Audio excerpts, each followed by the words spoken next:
મુન્દ્રા બારોઈ નગરપાલિકાની સામાન્ય સભામાં 59.55 કરોડના અંદાજપત્રને સર્વાનુમતે મંજૂરી, વિકાસના ઠરાવો પસાર. મુન્દ્રાના રોટરી હોલ ખાતે મુન્દ્રા બારોઈ નગરપાલિકાની સામાન્ય સભા પ્રમુખ રચનાબેન જોશીની અધ્યક્ષતામાં યોજાઈ હતી.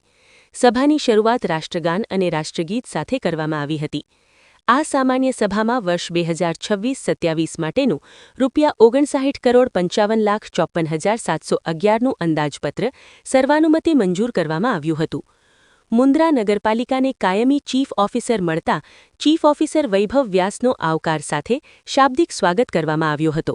ત્યારબાદ શહેરના વિવિધ વિકાસકામો સંબંધિત ઠરાવો સર્વાનુમતે તેમજ બહુમતીથી પસાર કરવામાં આવ્યા હતા. મહેશ્વરી સમાજને મતિયા દાદા મંદિર પાસે જમીન ફાળવવા માટે એનઓસીની માંગણીને સર્વાનુમતે મંજૂરી આપવામાં આવી હતી. જેરામસર તળાવ પાસે રિક્ષા સ્ટેન્ડ માટે રિક્ષા ચાલકોની વર્ષોથી ચાલતી માંગણીને ધ્યાનમાં રાખી વૈકલ્પિક વ્યવસ્થા સ્વરૂપે ઠરાવ કરવામાં આવ્યો હતો. આ સભામાં ચીફ ઓફિસર વૈભવ વ્યાસ, નગર અધ્યક્ષા રચનાબેન જોશી, ઉપપ્રમુખ જીતુભાઈ માલમ, કારોબારી ચેરમેન ભોજરાજભાઈ ગઢવી, સત્તાપક્ષના નેતા ધર્મેન્દ્રસિંહ ઝાલા, દંડક દિલીપભાઈ ગોર તેમજ કાઉન્સિલરો કિશોરસિંહ પરમાર, હરિવીરમ ગોહિલ, કાંજીભાઈ સોંધરા, અનવરભાઈ ખત્રી, જાવેદભાઈ પઠાણ, નિમિતાબેન પાતારિયા, ઉર્મિલાબેન ગઢવી, મિતાલીબેન ધુઆ, મોહિનીબેન ચુડાસમા, તૃપ્તિબેન ઠક્કર, ચાગબાઈબેન મહેશ્વરી, ચંદ્રિકાબેન પાટીદાર સહિત ઉપસ્થિત રહ્યા હતા. તેમજ મુન્દ્રા શહેર ભાજપ પ્રમુખ અરવિંદભાઈ પટેલ, મહામંત્રી હિરેન સાવલા, પ્રણવભાઈ જોશી, કુલદીપ ધુઆ, પ્રકાશ ઠક્કર, મુન્દ્રા શહેર કોંગ્રેસ પ્રમુખ દેવેન્દ્રસિંહ જાડેજા, ભરતભાઈ પાતારિયા સહિત કાઉન્સિલરો અને આગેવાનો ઉપસ્થિત રહ્યા હતા. સભા અંતે શહેરના સર્વાંગી વિકાસ માટે સહકારપૂર્ણ વાતાવરણમાં ચર્ચા કરી વિવિધ મુદ્દાઓ પર નિર્ણય લેવામાં આવ્યો હતો. નગરપાલિકાના કર્મચારીઓ રાજેન્દ્રસિંહ જાડેજા, રાજેશભાઈ ગઢવી, જયદેવસિંહ વાઘેલા, હરીશભાઈ રાબડિયા, નિકુંજભાઈ ઠક્કર, નવીનભાઈ મકવાણા વગેરે ઉપસ્થિત રહી વ્યવસ્થા સંભાળી હતી. શિરાજ મલેક સાથે કાસમ ખલીફા, ન્યૂઝ 11 ગુજરાત, મુન્દ્રા, કચ્છ.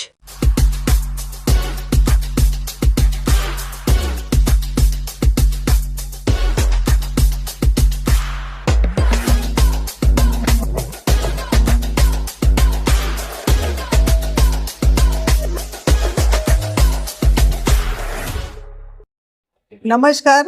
આજરોજ મુન્દ્રા બારોઈ નગરપાલિકાની સામાન્ય સભાનું આયોજન કરવામાં આવ્યું. આ આયોજન સામાન્ય સભામાં મુખ્ય આજે આપને માધ્યમ દ્વારા મુન્દ્રા બારોઈના સૌ નગરજનોને કહેતા આનંદ થાય છે કે કાયમી ચીફ ઓફિસર તરીકે અહીંયા ચાર્જ લેતા વૈભવભાઈ વ્યાસે આજે સાથે હતા અને આ સામાન્ય સભામાં 28 કાઉન્સિલરો સાથે મળી અને વ્યાસ સાહેબને શુભેચ્છાઓ પાઠવી હતી કે આપના નેતૃત્વમાં મુન્દ્રા બારોઈ નગરપાલિકાના વિકાસના કામોમાં પ્રમુખશ્રી સાથે રહી અને ખૂબ આગળ લોકહિતના કાર્યો થાય. તેમજ આજની આ સામાન્ય સભામાં મારા સાથી ભાઈઓ ઉપપ્રમુખ શ્રી જીતુભાઈ માલમ, કારોબારી ચેરમેન શ્રી ભોજરાજભાઈ ગઢવી, સત્તાપક્ષના નેતા ધર્મેન્દ્રસિંહભાઈ ઝાલા, દંડક શ્રી દિલીપભાઈ ગોર તથા સત્તાપક્ષના ચેરમેનશ્રીઓ, કાઉન્સિલરશ્રીઓ, વિપક્ષના કાઉન્સિલરશ્રીઓ, નગરપાલિકાનો સમગ્ર સ્ટાફ, પ્રિન્ટ મીડિયાના સૌ ભાઈઓનું સામાન્ય સભામાં સ્વાગત કર્યું હતું.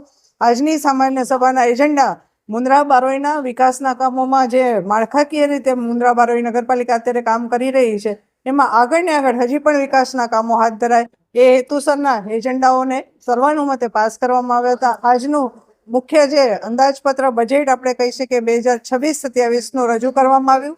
આની રકમ હતી 59,55,54,711. સર્વાનુમતે આ બજેટને પાસ કરવામાં આવ્યું છે. તેમજ હજી પણ મુન્દ્રા બારોઈ નગરપાલિકા લોકોના સુખાકારી માટે હરહંમેશ જ્યારે વિકાસના કાર્યો કરી રહી છે ત્યારે આજની આ સામાન્ય સભા ખૂબ જ હકારાત્મક વિચારો સાથે 28 કાઉન્સિલરોના સાથ સહકારથી પૂર્ણ કરી છે. અસ્તુ. ભારત માતા કી જય. વંદે માતરમ. જય જય ગરવી ગુજરાત. આજરોજ નગરપાલિકાની છેલ્લી મિટિંગ હતી. આગામી 5 વર્ષમાં જે બધી મિટિંગો થયું એમાં સત્તાપક્ષ અને વિપક્ષ પ્રજાના જે પ્રશ્નો હતા, ખાસ કરીને વિપક્ષે જેટલા પણ પ્રજાના પ્રશ્નો હતા એને આખરી રીતે અમારા સભ્યોએ ઉઠાવ્યા છે. આજે પણ છેલ્લી મિટિંગ હતી જે વિકાસના મુદ્દાના કામો છે એ બાબતે પણ ટકોર કરી છે. અને જે જંજીરિત બિલ્ડિંગો છે મુન્દ્રામાં અને જે આંખલાઓની સમસ્યા છે, પિંજરા છે, વિવિધ સમસ્યા છે, પાણી છે, ગટર છે, ક્યાંક લાઇટો ખૂટતી છે, એ બાબતે પણ પ્રમુખશ્રીનું ધ્યાન દોર્યું છે. અને આગામી સમયમાં 16 માર્ચના કદાચ આ નગરપાલિકા ટર્મ પૂરી થાય છે, વહીવટી શાસન આવે એનાથી પહેલા સરકાર કદાચ એવું જાહેર કરે કે ચૂંટણી તો અમે પ્રજાના કામો સારી રીતે કરી શકીએ. અને મુંદ્રા અને બારી નગરપાલિકા છે ત્યારે અમે એવી વિપક્ષ તરીકે અપેક્ષા રાખીએ કે અમે જનતાના કામો તમામ સભ્યોએ હેડી મળીને સારી રીતે કરેલ છે અને પ્રજાના જ્યાં પણ પ્રશ્નો હતા એને આકરી રીતે ઉઠાવેલ છે અને એને નમવું પડ્યું છે અને અમારા કામો પણ કરેલ છે અને ક્યાં નથી પણ કર્યા. એટલે અમારી એવી અપેક્ષા છે કે આગામી સમયમાં પ્રજા અમારા જે વિકાસના કામો છે એને ધ્યાનમાં રાખી અને અમે ચૂંટણીમાં બધા ઉભી તો એને એ પ્રમાણે અમને મત આપે. આજની સામાન્ય સભામાં કોંગ્રેસ પક્ષના કાઉન્સિલરો દ્વારા જે વિવિધ રજૂઆતો કરવામાં આવી તેમાં મુખ્ય રજૂઆત એક મહેશ્વરી સમાજને જમીન ફાળવા માટે એનઓસીની માંગણી જે સર્વાનુમતે પાસ કરવામાં આવેલી છે. મુંદ્રામાં ઝેરોક્ષ તળાવની બાજુમાં જે રિક્ષા સ્ટેન્ડની વર્ષોથી રિક્ષા ડ્રાઈવરોની માંગણી હતી તેને ધ્યાનમાં રાખીને એના માટે પણ ઠરાવ કરવામાં આવ્યો. આજરોજ મુંદ્રા બારોઈ નગરપાલિકાની સામાન્ય સભા હતી, જેમાં એક અગ્રણી તરીકે હાજરી આપી. જેમાં વિવિધ પ્રશ્નો હતા એના અમારા કોંગ્રેસ પક્ષના સભ્યોએ ઉપાડ્યા. કાનજીભાઈ સોંદરા, જાવેદભાઈ પઠાણ, અનુબાપા ખાત્રી, નિમિતાબેન પાતારિયા વગેરે સમાજોને કનડતા વિકાસના કામો જે નથી થઈ રહ્યા એના પણ પ્રશ્નો ઉપાડ્યા છે. મહેશ્વરી સમાજને વર્ષોથી જ્યાં જમીન માતાના મંદિરે મળે એ માટે કાનજીભાઈ સોંદરા અને નિમિતાબેન પાતારિયા અને સાથે કોંગ્રેસના તમામ સભ્યો રહ્યા એને માંગણી રાખી તો નગરપાલિકાએ આજે એનઓસી માટે ઠરાવ કર્યો છે અને જલ્દી એનઓસી મળશે. બીજા માતિયાદેવ મંદિર પાસે પણ બીજા અનેક કામો છે. વોર્ડ નંબર 1માં, વોર્ડ નંબર 3માં, વોર્ડ નંબર 4માં જે અમારા સભ્યો ચૂંટાયેલા છે ત્યાં વિકાસના કામો છે એ જલ્દીથી પૂર્ણ થાય એ માટે પણ અમારા સભ્યોએ રજૂઆત કરેલી છે આજે સભામાં.